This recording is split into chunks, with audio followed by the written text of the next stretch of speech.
drill is called Gauntlet, and we're creating 4 groups. So we have a group here,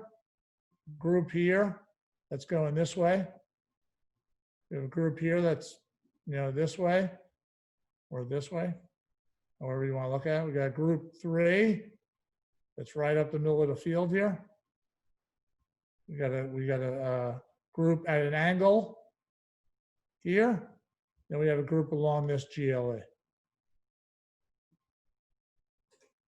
So we have 5 groups going, and we got anywhere from 2 to 3 to 4 people in the group. So again, this is called Gauntlet ground balls, and again, we're trying to get a ground ball, and now we're shifting from a volume view of ground balls. Now it's a little bit less volume and more about the dodging.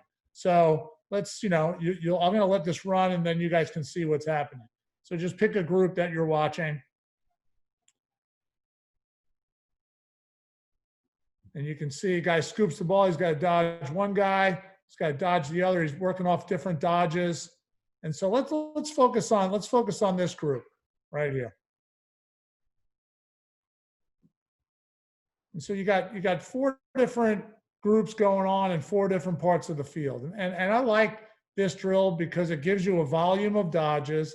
It gives you a variety of ground balls in different parts of the field along GLE, back at X, straight in front of the goal, and off an angle. So you can get whether this is off a deflection, off of a save, off of a check.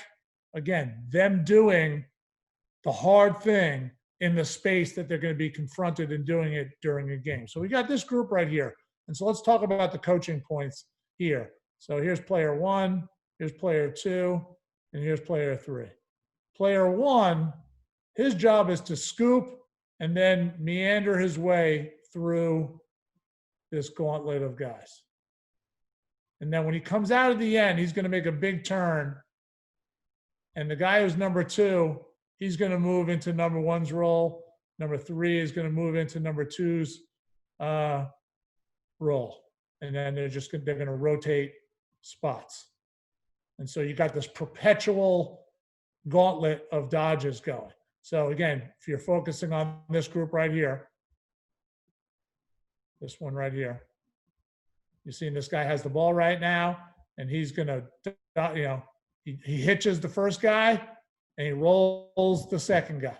And I'll ask the guys playing the roles of the defenders or the riding attackmen to give them a dummy check, and maybe they fake a wrap check and go over the head. I want them to get some value out of this to add some dimension to the guy's scoop and his escape. And so from a teaching standpoint, this guy right here, he escaped, right? He scooped, he escaped, and now he's here. And I really want him to throw this ball facing in that direction. I hate this pass where the guy's momentum is carrying that way and this guy's momentum is carrying that way. That's a hard pass to throw. You either often lead the guy too far or you throw it behind him. So I want this guy to finish his turn. So the fact that he's throwing off of his back foot, when I critique this drill, when I watch the film of this drill and we go back and do it the next day, I'm saying, you know what? We got to work on this part so we can throw that pass and not that pass. And I'll explain to them why it's important to do it that way, why it's important to make that turn, particularly when you're throwing with your weak hand or you're throwing it to a moving target. So I'll explain to them the difference between running in this direction and running in that direction to make the pass. And I'll explain to them the cost and the benefit of doing it right and doing it wrong. I'll talk about this guy's ability to get athletic to handle an imperfect pass, which I think is crazy critical. You want to hope that you're going to get the perfect pass, but you need to get athletic to receive an imperfect pass. So I'm constantly critiquing during this drill. And then the last thing from a teaching standpoint, is I'll expect each of these guys in this drill to challenge each other to do it correctly. so that you can get this peer-to-peer coaching where he's coaching him and he's coaching him and they're both coaching this guy and he's giving them feedback back to him.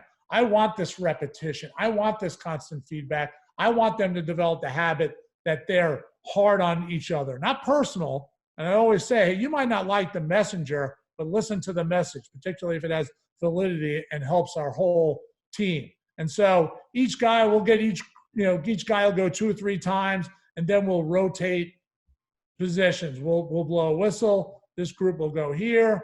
This group will go here. This group will go here. This group will go here. And now they're all going to get scoops and escapes and passes and lots of repetition. And we'll do this. Hey, let's do this 50%, focus on technique. Let's do this at game speed and crank them out.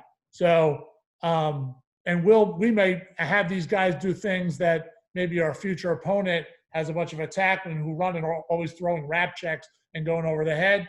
We'll have all these guys do wrap checks and go over the head. So that's a great drill that we build off of.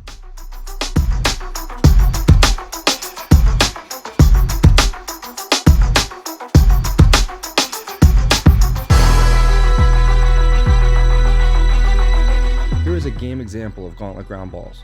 Harvard player scoops up a contested ground ball, escapes pressure, but does a poor job making a big turn, getting the ball back to the goal.